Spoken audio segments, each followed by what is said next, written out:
Halo teman-teman Info Fotografi, apa kabarnya? Semoga dalam keadaan sehat selalu. Saya Cecin dan hari ini ada Mas Erwin Mulyadi. Ya.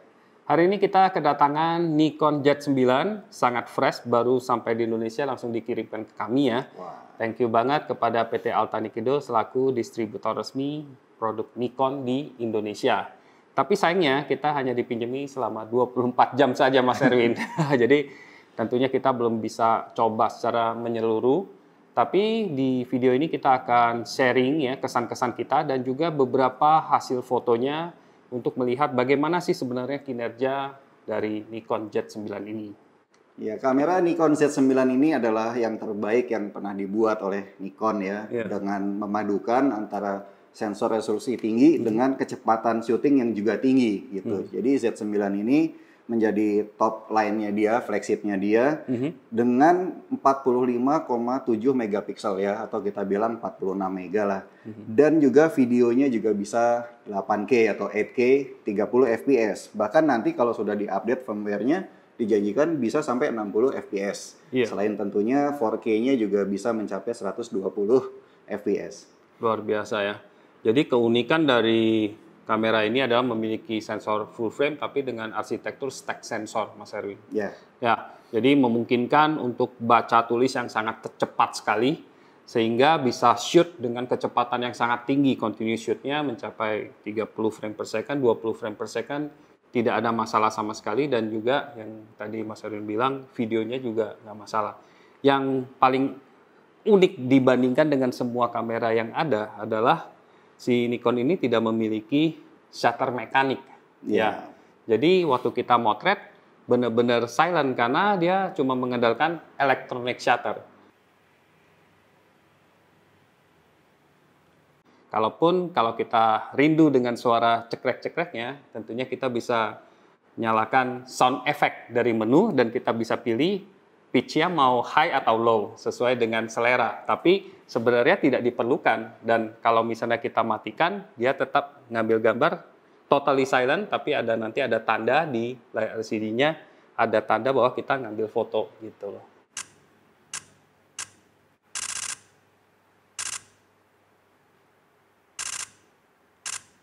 Iya, tidak adanya mechanical shutter memang perlu membiasakan juga ya, karena kan kita biasanya lihat di menu aja ada pilihan continue shooting dengan mechanical shutter atau electronic shutter. Di sini tidak ada. Jadi kalau kita misalnya lihat gitu ya dalam bodinya nih, di sini tapi ada sesuatu yang seperti shutter, tapi ini bukan ya, ini shield ya, sensor shield untuk melindungi sensornya supaya tidak tersentuh atau terkena debu. Tapi bila ini diangkat, nah kita akan bisa langsung melihat sensornya itu sendiri. Jadi tidak ada yang namanya mechanical shutter di Z9 ini ya.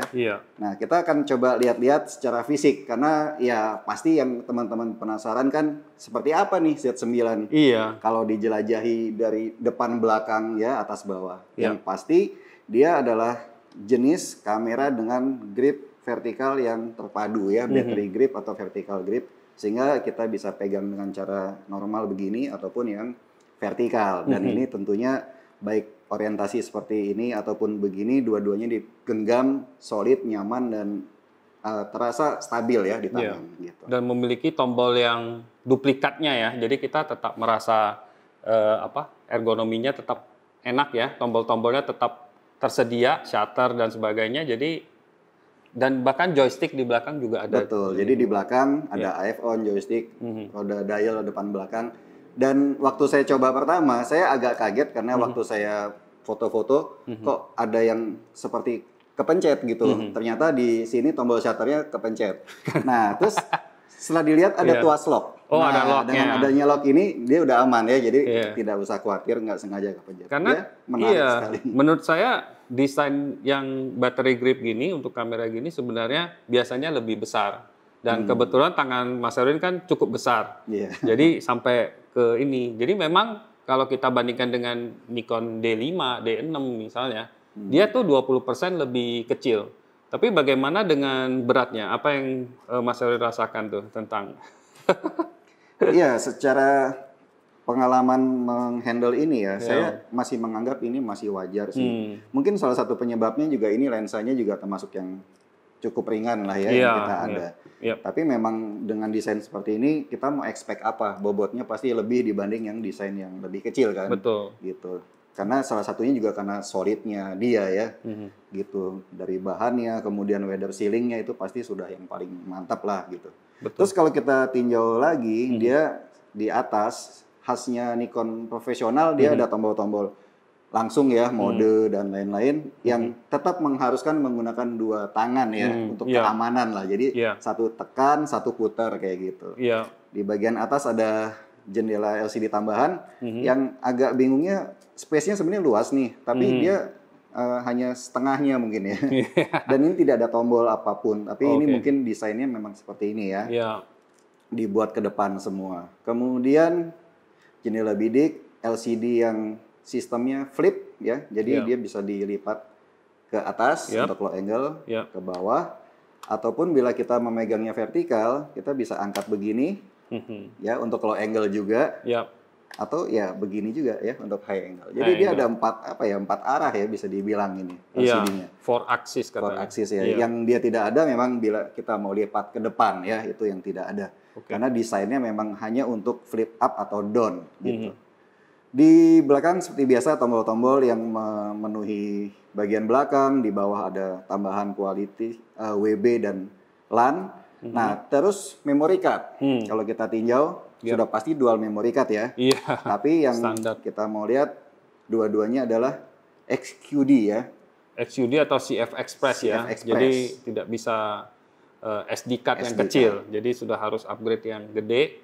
Tapi uniknya di Nikon dibanding yang lain, yang ininya menggunakan CF Express yang tipe B, tapi dia juga support SQD gas. Semua kamera itu udah jarang support yang SQD. Tapi kebetulan saya punya SQD gara-gara dulu sempat review Nikon Z7 tuh ya. Ya Z7 dan Z6 yang pertama itu kan hanya terima yang model CF Express seperti ini. Ya. Bisa dipasang di sini bisa ya? Dipasang dan bisa digunakan untungnya. Oke, di samping sini ini sebenarnya ada tombol yang unik ya, karena kalau pengguna Nikon pasti ingat di samping sini adalah untuk autofocus ya, memindahkan mode AFS, AFC. Di dalam sini tersembunyi ada 3 FN ya, FN123, menarik sekali, banyak manfaatnya kalau kita customize. Banyak akses port, mikrofon, headphone, LAN ya, HDMI dan USB. Baterainya, nah ini, baterainya juga wow. Besar ya, baterainya besar dan sepertinya baru. Jadi ngomong-ngomong, kalau baterai sama kamera ini beratnya sekitar 1,44 kilo. Dan kalau misalnya tanpa baterai ini sekitar 1,33 kilo. Jadi lumayan lah, teman-teman bisa membayangkan beratnya baterai ini. Dan ini 3.300 mAh ya. Iya, di sini EL18D yang cukup lumayan. Tentunya kapasitas sebesar ini akan bisa bertahan lebih lama ya untuk memotret, mungkin seharian juga kuat ya. Betul, betul. Tentunya yang bikin penasaran bagi banyak orang adalah dengan tiadanya mechanical shutter itu bagaimana kualitas fotonya kalau hanya mengadakan electronic shutter. Memang dari Nikon itu sudah kasih tahu bahwa kita jangan khawatir bahwa kualitas gambarnya tetap oke, tidak ada masalah. Dan kita sudah coba ya, ternyata kita coba untuk subjek yang bergerak, yang biasanya kelemahan dari electronic shutter.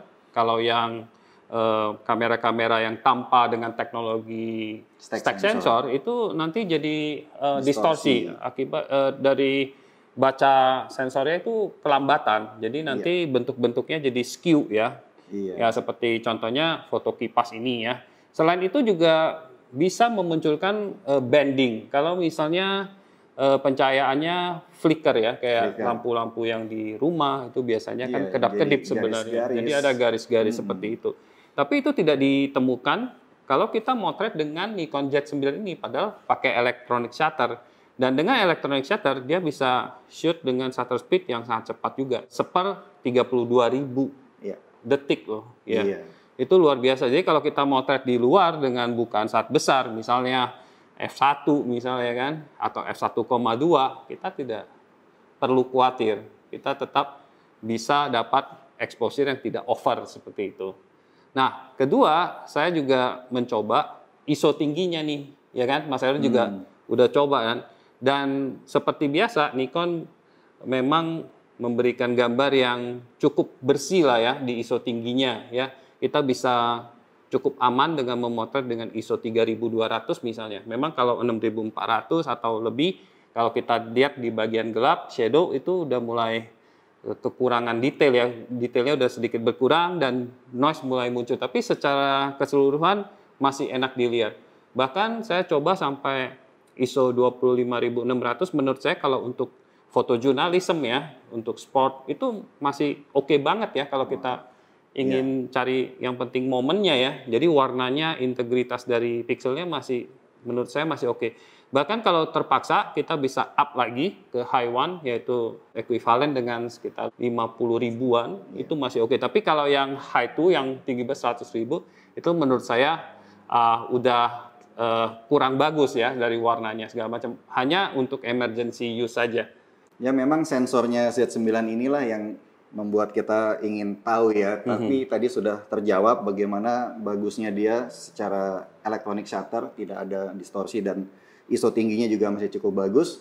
Dan juga yang kita mesti tahu di dalamnya itu, sensornya itu juga bisa bekerja sebagai penstabil juga ya, seperti kamera-kamera pada umumnya sekarang sudah mengalihkan stabilisasinya ke sensor. Selain di beberapa lensa ada VR-nya juga. Betul. Dan dia memang diklaim bisa sampai 6 stop efektifnya. Kita sudah coba juga ya bagaimana stabilisasi dia dengan lensa 35 dan juga 24-70 mili. Yeah. Secara umum setelah kita coba bisa dapat foto yang masih tajam sampai 1/4 detik. Misalnya di focal 70, saya coba 1/4 detik masih tajam. Kalau setengah detik sudah mulai goyang.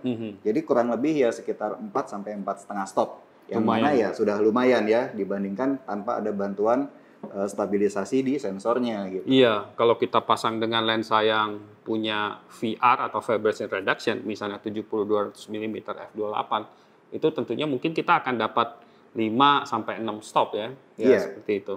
Dan dengan kamera yang bobotnya lumayan solid seperti ini, ya tentunya juga lebih stabil juga, membantu banget, dan dia tidak punya shutter mekanik, hanya elektronik. Jadi itu juga membantu kestabilan lah. Ya, jadi dipadukan dengan ISO tinggi yang mumpuni dengan stabilization, artinya kita bisa foto ya atau video menggunakan Z9 ini di berbagai kondisi, bahkan yang sangat ekstrim, misalnya saat gelap di malam hari, saya yakin masih bagus. Nah, menurut yang kita lihat di review ataupun dari Nikonnya sendiri nih, video-video yang untuk Z9, kita melihat sistem autofokusnya jauh lebih bagus ya daripada kamera Nikon Z yang lain. Dia lebih cepat dan deteksi dari subjeknya itu lebih pintar, dan juga range-nya juga lebih jauh. Misalnya kita motret misalnya orang nih, dia itu agak jauh, misalnya 3 meter, 4 meter dari kita. Kalau misalnya kamera-kamera yang dengan sistem autofocus yang lama, dia itu tidak bisa mendeteksi itu wajah karena terlalu kecil, ya kan? Apalagi mata, ya kan?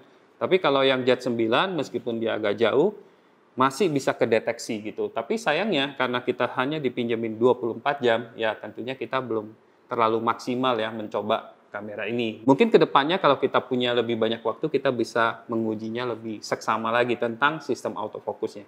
Kesimpulannya, Nikon Z9 ini merupakan kamera yang sangat inovatif dari Nikon dan juga merupakan suatu technological breakthrough, Mas Erwin. Karena inilah menurut saya adalah kamera digital yang sepenuhnya. Karena kalau masih punya cermin, itu kan ya zaman DSLR itu masih warisan dari film. Dan kemudian masih punya shutter, itu juga sebenarnya warisan dari masa lalu. Jadi mirrorless sekarang belum murni digital.